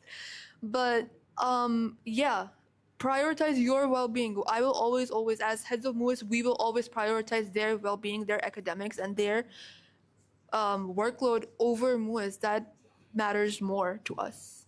Their happiness matters more to us. So if they're not happy about something, once again, we want to create that kind of environment where they feel comfortable enough to come and tell us about it. They're like, guys, we don't feel great. We have too much work. I don't think we'll be able to do this today. That's fine. That's absolutely fine. We can't be like, oh, no, you have to do this. No, that's why are you doing that? Right? So we have to, that's the tone that we really want to set going forward into MUISS as well. That is something I believe we established this year as well. We want to build on that. We want everyone to have fun. Yeah. All right, thank you, candidates.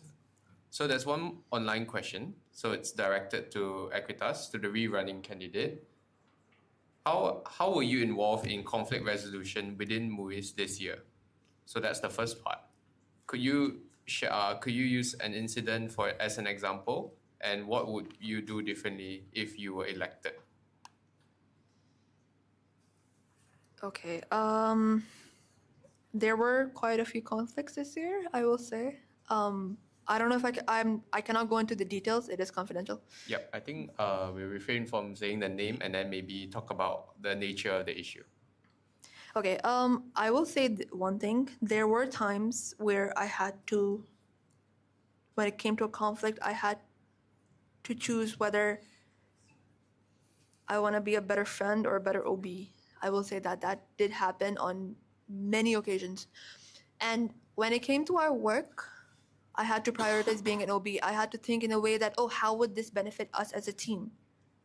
But like, for example, there were incidents where, once again, I don't know how to phrase that without breaching that. Hold on. Like, there were incidents where I had to kind of choose between, okay, whether do I take this as, oh, this is my friend, I should do what will benefit them? Or should I take it as, oh, this is my team? Should I go forward in a way that will benefit the team, that will benefit MUISS? So I always took that kind of a mindset when I had these issues with people. And it did happen a lot this year. Once again, I cannot go into details about it. I don't think I can say more on that either, because that would require me to go into the details. So I think that's all I can say in it, that the mindset that I went forward when it came to these conflicts, I always had to think what will be beneficial for the MUISS team, not what will be beneficial for my friendship or my relationship with people. Yeah, but more of my relationship with the team. That's all I can say. All right, thank you. I think, audience, maybe, okay, so 1, 2, how many more? 1, 2. Okay, all right. I think as we have a lot more questions, let's try to make it quick. And for the candidates also, it would be great if you could just go straight to the point also. Yeah. Hello guys, I'm Mirza. So my question is for Jacqueline. I'm going to keep my experience in MUISS in mind with this scenario question, yeah? So as a head, you will be working and looking over all the departments. That includes CRO department. That means you will be working with all communities, right? And at the same time, you will also be working with treasurers. So let's assume some communities have done events like One World, and at the same time, they've done their own unique events like communities do throughout the semester. And the cash reimbursements have seen significant delays, so they haven't been reimbursed for money that they've already spent. This is very possible. So, which is why the communities and the country representatives are now refusing to participate and organize any more events in the future. This can be their own community events, at the same time larger MUISS events. So they completely refuse to participate now onwards.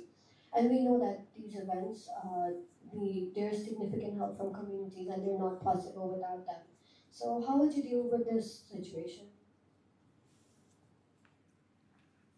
Let me clarify with your question first. Is it you're saying like everything got delayed, including the budget, isn't it? No, so the event has already happened and it's perfectly fine. It's just that the communities haven't been reimbursed yet.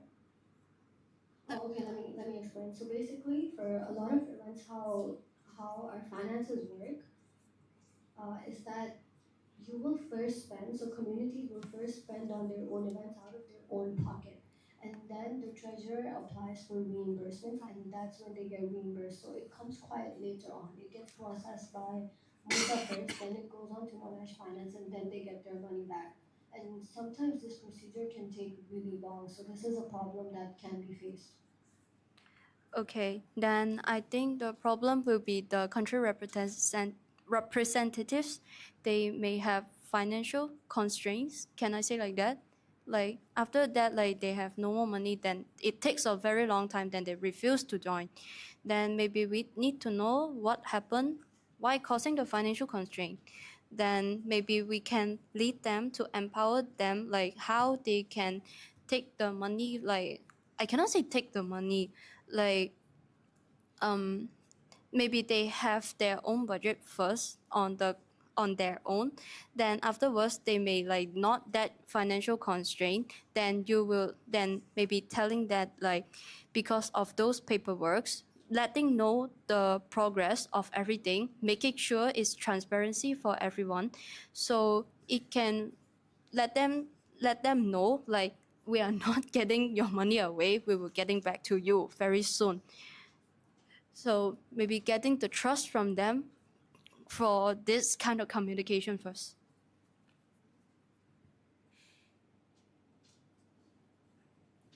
Okay, hi.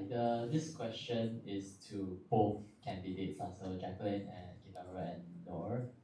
So sometimes voice head role can be considered reactive rather than proactive in some areas. So just want to get your opinion on these. So what do I mean by reactive is meaning that when there's a big problem, only the voice head step in. Let's say voice head don't actively engage as much compared to the other OBs as well. So with your leadership style, would you still develop more proactive style so that you can serve more of your communities, but potentially sometimes overstepping or spreading yourself too thin? Or would you still remain this kind of reactive style?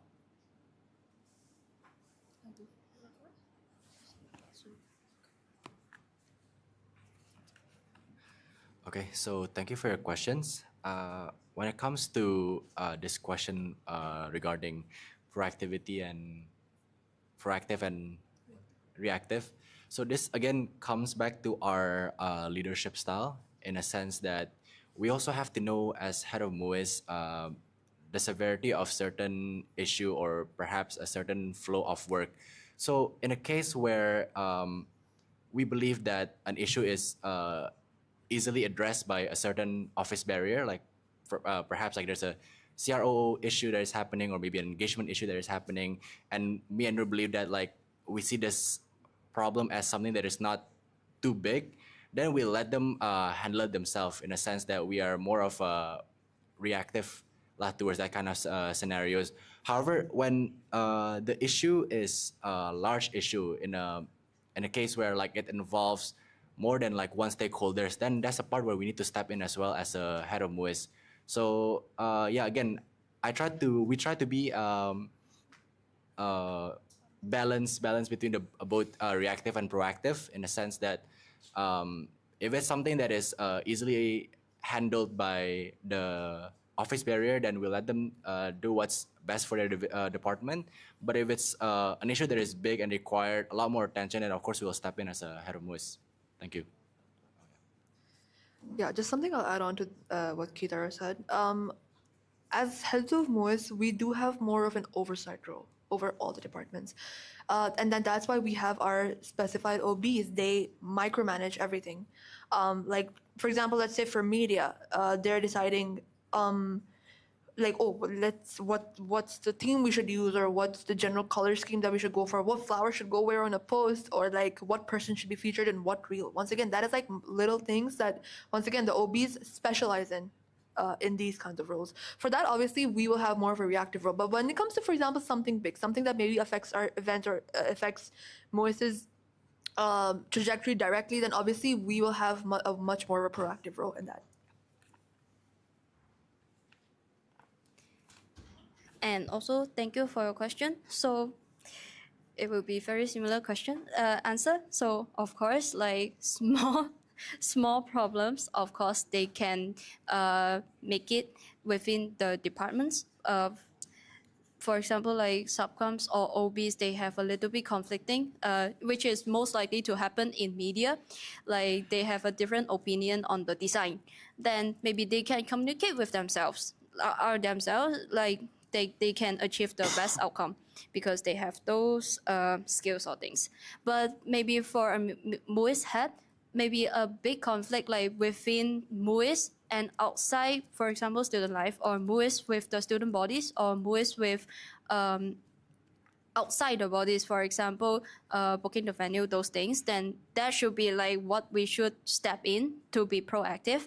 And also maybe between two country representatives, that CRO cannot be calm them down.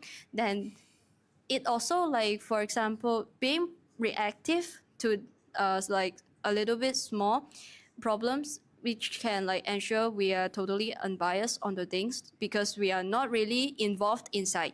So it will be better to be like a little bit reactive in the small problem and be proactive in the big problem. We have to step in to figure it out how to solve the big problem.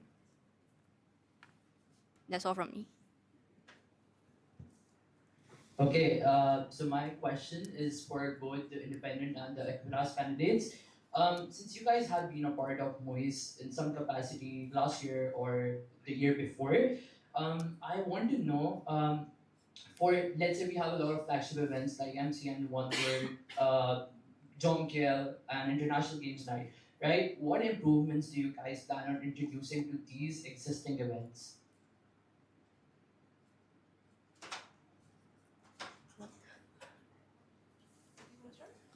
No, I'm not sure for the question. Wait.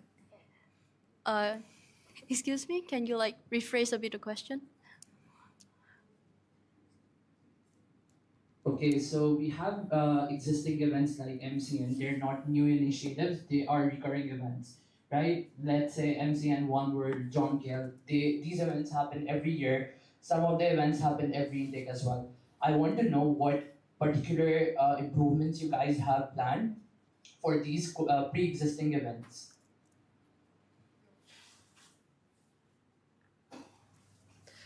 Okay. I won't talk about all of them because that's going to be another half an hour. But I will talk about one in particular that we have been discussing between ourselves quite a lot, and that specific event is One World. Now, recently this concern was brought up that we cannot no longer sell food, and that's just going to be like a normal exhibition-style bazaar at this point. Because obviously, we either give out food if we've budgeted for it, but that's about it. But obviously, it is one of our biggest flagship events. So we can't just have it like, oh, just a walkthrough bazaar, because those happen like every other week. Like, yeah.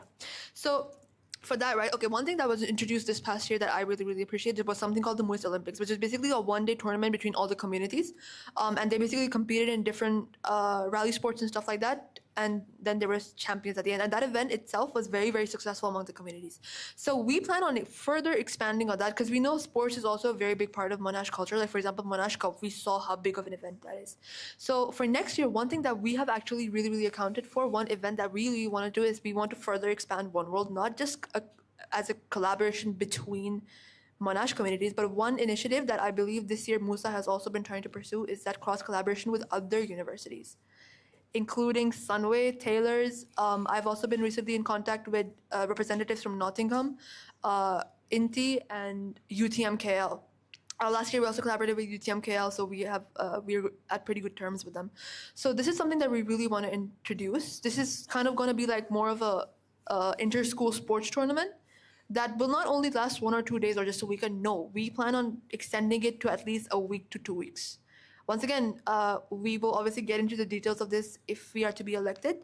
But this is, generally the outlook we want to do. We want to expand our network of international students. So we don't want to just focus on, we want to not just exposing our international students to what is in Monash, but we also want to expose them to outside Monash. We want to build this international community, not just in Monash, but also around Kuala Lumpur. So yeah.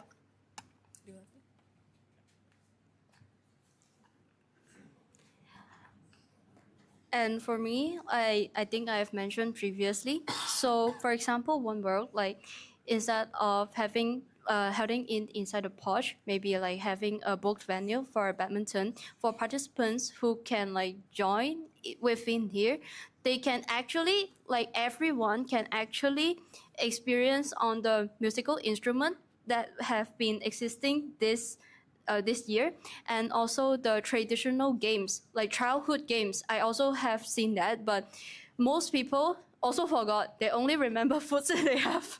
That's why maybe having an actual time for them, not only Posh, of course Posh everyone can join but if we make sure culturally interactive with each other, maybe that one will be better for having a place for them sitting down and you will do this, then you can try all of this. And also maybe inside the game wars or international games, maybe we can involve the games involve maybe what is from the nations, particularly not very general or broad one. And also maybe inside I knew there is interaction. If we can introducing interaction between Rotaract Club, because there is one coming up and also one during early this year is communication with Japanese, specifically Japanese international students. And the Rotaract Club has already communicate with other Rotaract clubs in Kuala Lumpur or even Selangor that Monash international students will have more opportunities to communicate with that MUISS may not directly go to the university to interact, because there is a Rotaract Club inside Monash already. That's all from me. All right, can we have our last question from the floor? Okay, hi both of you. Thank you so much for your debate and all the answers you've been giving to all of us. For me, I have one last question, and I would say it's a very important question for us to understand on how you guys plan to lead MUISS and all that. As you all know, MUISS has its own constitution, you have your own form of governance. How would you act in the sense that MUSA is no longer aligned in MUISS's best interests, and there's this disassociation between what MUSA does and the representation of your international students? Or in short, MUSA does not agree with MUISS's standings. What would you do?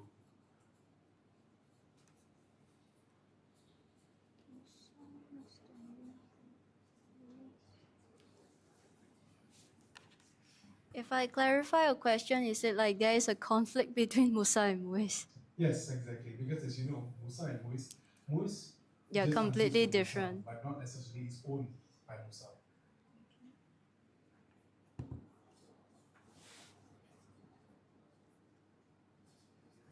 Can you repeat the question?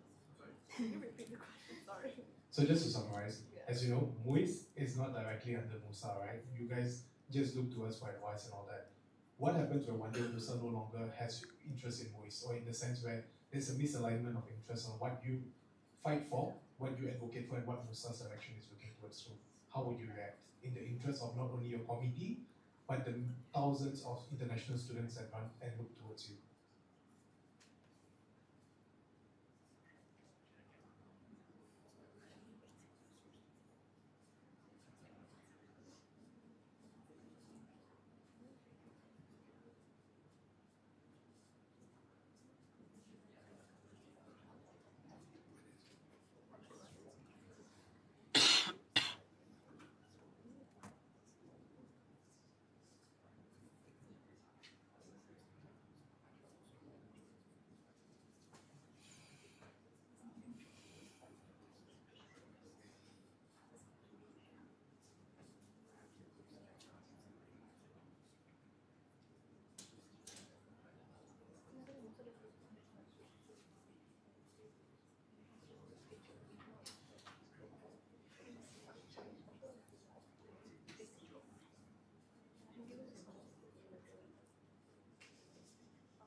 Okay, from what I understand, that means that MUSA no longer is interested in what MUISS. Sorry, it's not working in MUISS's interest anymore, right?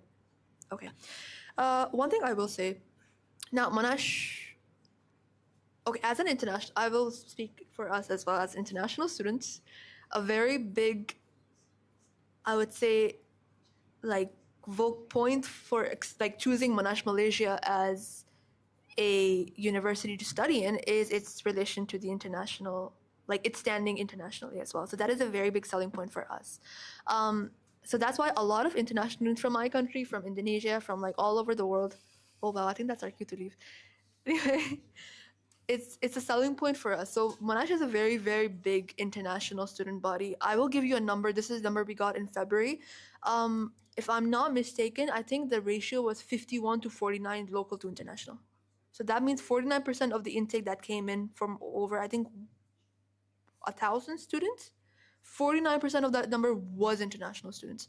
And we as MUISS work in the interest of that big 49%. That is a very big chunk if you compare that to other universities, even around the world. So I will say it is a bit of a harsh word to use, but if MUSA completely disregards MUISS's interest going forward, once again, we don't work for ourselves. We work in the interest of that big population that exists in Monash. That will be a little bit insensitive towards that community as well. And I feel like that would be very unfair to kind of like disregard. I don't know if disregard is the right word to use, but we are kind of disregarding that. So, because we do work, like, we do specialize in the international student body's interest in Monash. And I don't think that kind of representation or that kind of interest is given to them anywhere else, wherever they go here in Malaysia while they're here.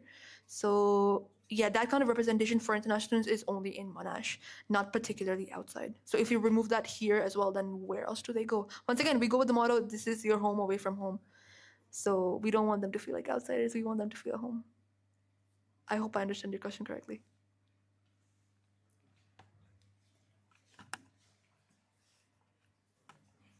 So for me, although my selling point from Monash for me is not the support from international students, but of course, I have heard like some of the current OBs, like during the orientation and after orientation, they realize the whole audience can be filled. And it is also my experience. And of course, the international students, if MUSA is no longer interested, they will be helpless. Maybe they can choose another university in Malaysia. There are a lot of better choice in here. They can live anyways. Then this will be like MUSA overall loss, I would say, because of losing of international students. And beforehand, maybe we will also like guess to you like why you guys lost the interest, because there are a large population of them. Why you guys really lost interested in it? Because most of the big event, for example, MCN, of course, national students also can involve. If MUISS is really disappeared, what will happen to this? And what will other people like look into Monash University Malaysia? How they will see like, oh, this university didn't have the inclusivity compared Malaysia and Australia. Will they go to Australia? Is it also like an inconclusive conclusion? And maybe this line will be a little bit harsh to be like this is a loss of MUSA, but for sure, like if the number of students is losing, but obviously we'll ask like why you guys lost the interest first. Then we will directly resolve it. But if cannot, then we have no choice also. But we cannot develop another student association only for international students. It have to be like one big brain umbrella to carry on for all students in Monash. Okay, thank you so much, Justin. I'll just give a little bit of advice to the both of them. So thank you so much for both of your answers. Although those are not exactly the answers I was hoping from the both of you, I do hope you guys take the opportunity, once you guys get elected in, whoever may win, you guys take the opportunity to learn MUIS's positions in this and how you guys can actually defend. I'll just give very simple advice. At the end of the day, the entire student associate, the entire international student body looks up to you for hope, looks up to you for advice. So you guys have a lot more power than you think you do. Right, that's all I'm gonna say. For anything more, all the best to those who wait. Then we'll discuss even more. Other than that, that's all from me. I think I'm the last question. So Justin, back to you. All right. Thank you, everyone, for your questions. And I think the building turning off the air condition is probably a sign that we should go home soon. So with that, I'd like to hand it back to candidates for your closing statements. Okay, so thank you everyone for your questions. Thank you, Jacqueline. Thank you, the returning officer, Justin. And thank you again to the office barriers, Head of MUISS, and everyone who is present here online and offline. To close it off, we want to leave you with one belief that defines our campaign. MUISS can be more. Over the past years, we both had the privilege of serving within MUISS, from documenting and organizing its operation to supporting events that brings our community together. Through those experiences, we've seen MUISS at its strongest, built on passion, dedication, and care. But we've also seen where stronger system, clearer communication, and deeper collaboration can make all the difference. Our goal is simple: to build on that foundation, to strengthen what works, improve what doesn't, and leave behind a MUISS that's more connected, transparent, and sustainable than ever before. We believe leadership isn't about doing everything ourselves, it's about creating the environment where everyone feels empowered to belong and contribute. Together with Aquiras, we are ready to lead MUISS that listens, adapts, and grows, one that truly reflects the heart of every international student at Monash. Thank you so much, everyone.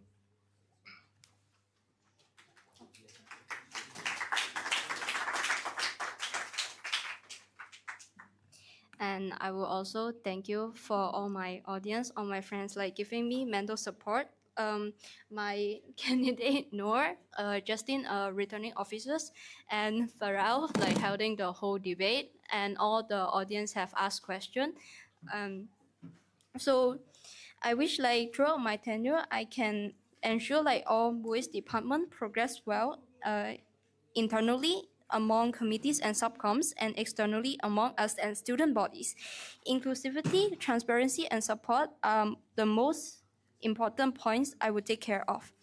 If you have any more further questions, please feel free to approach me on Instagram or physically, and my manifesto is also posted on my Instagram page. Quoted by Jane Goodall: only if we understand, we care. Only if we care, we help. Only if we care, we shall be saved. Thank you for everyone once again for attending this debate, and apologizing for any mistakes and any words I have gone harsh or been wrong have made during this debate.